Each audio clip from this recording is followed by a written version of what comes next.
Now let's look at a curriculum that overlaps with what a realist would say.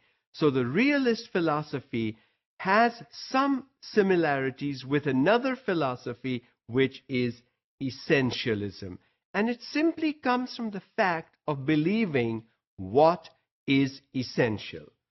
The realist will ask what is real.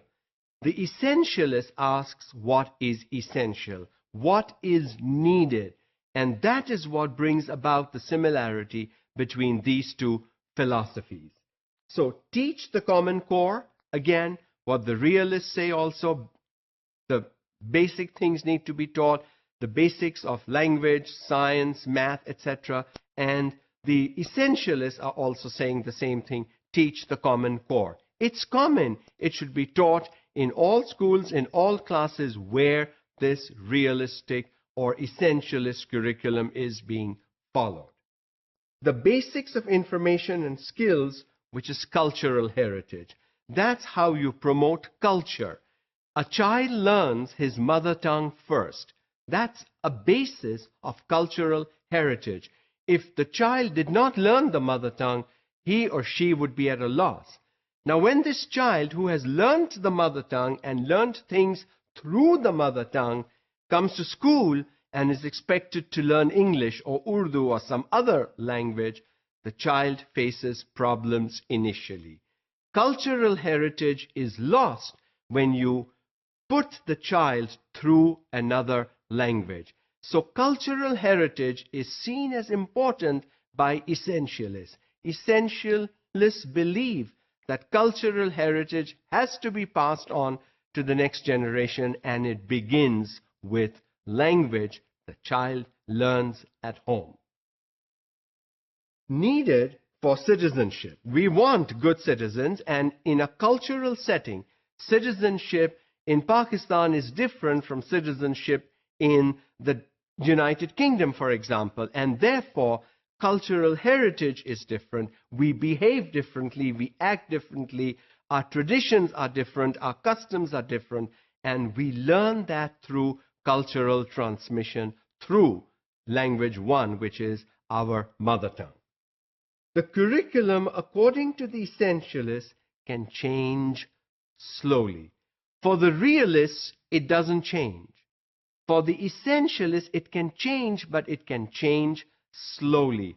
So change takes time. You cannot suddenly bring about a random, abrupt change in the curriculum or the teaching methods or the textbook or the testing or whatever else we do in our classrooms. For an essentialist to buy into change, it must happen slowly. Really, it kind of creeps in without the essentialist even realizing a change has actually happened. Because over time, slowly, when things happen, I'm sure the essentialist teacher would not have a problem with computers or laptops or smartphones in classrooms. That change has happened. We've seen it over the past decade at least. It's coming into our classrooms as a nuisance, as a hindrance to good teaching.